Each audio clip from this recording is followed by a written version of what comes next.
I get a budget phone in 2018, or should I get an old flagship? Because there's just so many of these options now that I don't know what to do. These phones, they look premium, but then again, I could just pay about the same money and get a sexy old Galaxy S7, or I can get an old iPhone 6s Plus that has, Apple software and all that good stuff. So what is the deal? What is the better deal here? Well, first, let's define what is a budget phone. And it could vary depending on, how much money you make and all kinds of that stuff and your perspective on money and things like that. But personally, to me, what a budget phone is, for the most part, is a phone that comes in at under $300 or so. And an old flagship, definitely comes in at around, $300 if you get an Android. An iPhone, you're looking sometimes a little bit over that, but you can find an older iPhone under $300 sometimes as well, specifically if you go with a lower storage model. So we cleared up the price differences here. There's not too much of a difference here, and this is what makes it all the more confusing. Now, the iPhone SE is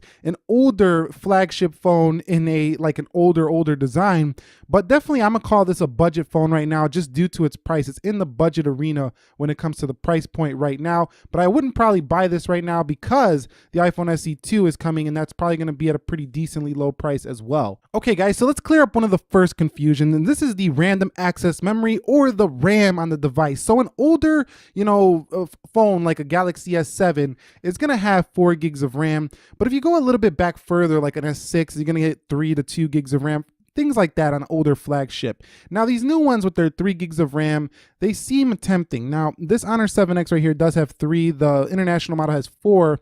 And these phones are pretty, they're definitely something that definitely draws the eye because they have a premium looking build, and they just look like they might be worth it.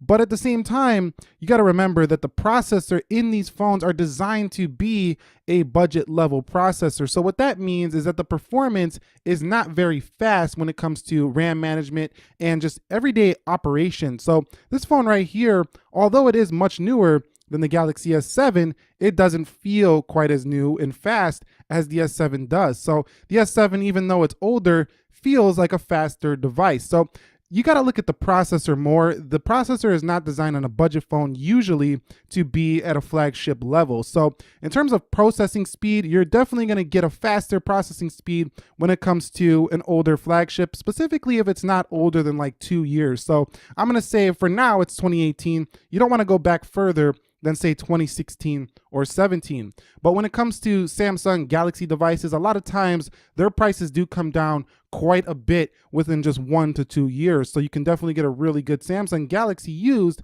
for probably better performance than something like an Honor 7X, for example. Now, one area where these budget phones definitely have caught some of these flagship phones is the design. So the Honor 7X feels every bit as premium as say an iPhone 6s Plus, as say an iPhone 7 Plus. It feels just as premium as those.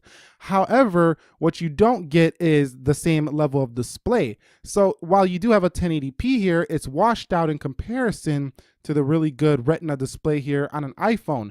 So basically, you're giving and taking a lot of things, but when it comes to design, you don't really have to worry too much about this. Whether you get a budget phone or an old flagship, you're getting a nice design, especially if you look for a budget phone with good design. And that's what I would steer towards if you're even going to consider these devices. So when it comes to that, definitely they've caught up there. However, they don't have the same level of heft sometimes. So even though they're aluminum, it's a cheaper aluminum usually on these budget phones, so they don't feel quite as heavy. So even older flagships have a slight more premium feel, but they've definitely caught up, especially something like a Nokia 6. This is the last year's model. I probably will be getting the 2018 model soon, but this one had a nice level of heft, and this is one exception. But most budget phones are pretty close when it comes to that, build quality and design level on the smartphones here in 2018. So I wouldn't make my decision just solely on that. Next up, I want to talk about displays. Now, it depends on which smartphone you're going with. Like the Nokia 6, for example, I think has a fantastic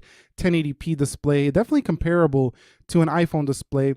However, I do think that the iPhone displays, for example, were tweaked better. And if you go with an older Samsung display, you're definitely ahead of the game of most budget phones. Most budget phones aren't going to give you a crispy OLED display. Now, some will give you an OLED display, but most of the time, it's not going to be a 1080p resolution, which is essentially full HD. It's basically the standard right now of, sharpness on a phone. I wouldn't go under 1080p here in 2018. And OLED here on the S7 definitely still looks very good. So if you're going with a used flagship and you want a great display, I would definitely recommend something from Samsung, because the older iPhones definitely hit, some budget phones like the Nokia 6 have caught up here in the display department. But overall, it's still not quite as accurate as an iPhone or not as punchy as an older Samsung. So in display, you're going to lose out on getting a budget phone even over an older flagship. So what about their battery life? What do you get here? Now, here's an area where buying a budget phone definitely excels, and that is in the battery department. Usually they have a similar size battery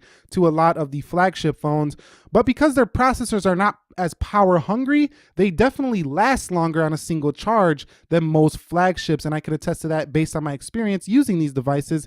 They definitely don't eat through battery quite as quick. However, you pay that price with a level of performance that's not up to par with a flagship phone. So my 6S Plus will die much faster than a Nokia 6, for example, but I also get better performance here. So you got to pick and choose. You want a faster performance or do you want better battery life? Now, the batteries also, when you buy a new budget phone, are new. Now, if you're going to go with an older flagship, typically you're going to buy this phone used, and then you're going to get a phone that has maybe an older battery. You don't know what's up with it. You might have to get it replaced. So be careful when you buy an older flagship and ask about the battery life from the seller. And let's hope they're being honest with you, because you never know what level of condition that battery is in when you buy an older flagship. Now, if you want to buy a trusted older flagship, definitely look at a refurbished certified model. Then you're likely not going to get a bad battery. But for example, I bought this iPhone 6S Plus, didn't use it too much, and the battery is already draining. And this was a used phone, so I'm just going to show you that right there. So next up, let's talk about software updates. Now, if you go with an iPhone, you're getting software updates. I don't care if it's a 2-year-old iPhone, a 3-year-old iPhone, even a 6-year-old iPhone.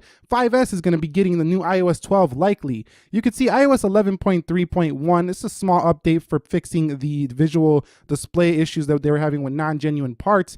But at the same time, Nokia 6 has Android 8.1. So budget phones, depending on what you go with, like if you go with a Moto phone or you go to a Nokia phone, you're probably going to get several updates on these phones. So not bad, but more of the stock versions. Now with the Honor 7X, this also has got quite a few updates since I purchased this device, but not quite as many as a stock device. So if you're going with a budget phone and you're looking for updates, probably go for something like the iPhone SE, SE2 that's coming up, or go with, an older Apple phone.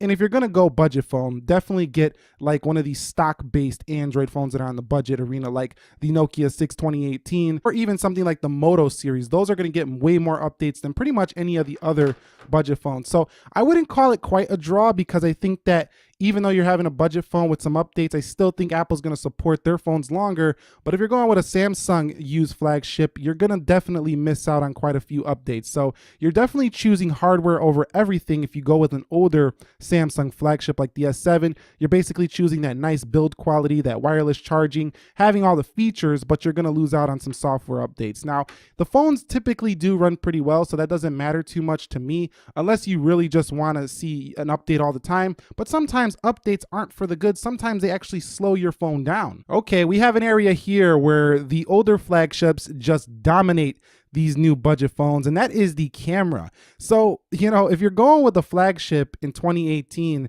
from like 2 years ago, like the S7, dual pixel AF, 12 megapixel 4K camera, and Samsung was putting their best tech ever that they had when they came out with this phone, and it just crushes something like the Honor 7X. Don't get me wrong, the Honor 7X will take fine photos, no problem. Phones like this will be fine. The SE will do pretty good as well, but the SE is lacking that good front-facing camera, but that rear camera is pretty good starter camera. Getting an older flagship definitely beats one of these newer budget phones here in 2018. So camera, it's over with. Don't even think about it. If you're looking for a great camera, you want to steer clear of any budget device, because none of them are offering you an amazing camera. Okay, so let's talk the resale value here between, a new budget phone and a flagship phone from years ago. So basically, because of marketing, because people know what these more top level names are, they're going to be able to sell for more, even though they're older than the budget phone. These budget phones lose value very quickly unless you sell it in the same year that it came out. Other than that, these are going to drop in value extremely quick. Now you can go find an S7 and you're still going to get at least, if you got an S7 and you're trying to sell it right now, you're still going to get like at least $250 for that phone. Good luck trying to get $250 back on an Honor 7X. Good luck trying to get $250 back on a Nokia 6, and good luck trying to get more than $125 or so for a used SE. It's not happening. So the resale value, even on an older flagship, even though it's older, is still higher than a new budget phone. So you might be saying, Nick, where is the OnePlus in this arena right here? Well, the OnePlus to me doesn't qualify as a budget phone or an old flagship here, unless you get like an old OnePlus, 5, or you get an older OnePlus 3T. The OnePlus 5 to me, and the iPhone 7 Plus, these are the sweet spot phones if you're looking for a banging deal and you don't want to pay flagship prices. You can get a 5T for around $500. Look on eBay, you can get around $400, $450. Now, a iPhone 7 Plus, same thing. These phones are only 1 year old and they do have pretty much the same level of performance, camera, and things like that as most of the flagships, and they're a little bit better than an older flagship. So to me, these are the sweet spot 1 year, 1.5 year old phones. The 2-year-old phones are the sweet spot for a great, a cheap, low price and still being better than new budget phones. But if you're looking for the best balance of performance and price, look at the mid-range, look at stuff around $400 to $500, like 7 Plus and 5T. And I want to recommend you stay away from certain phones like these. The Galaxy S5, the S6, and the iPhone 6, the 6 Plus. Stay away from these phones. They're from 2014. They're extremely slow. They don't run amazing. And I know a lot of people are triggered when I talk crap about, the iPhone 6 not being great, but I'm calling like it is. And a lot of people say, well, you cracked your phone. This guy's making no sense. Has nothing to do with that. This is running an A8 processor, 1 gigabyte of RAM. It's slow.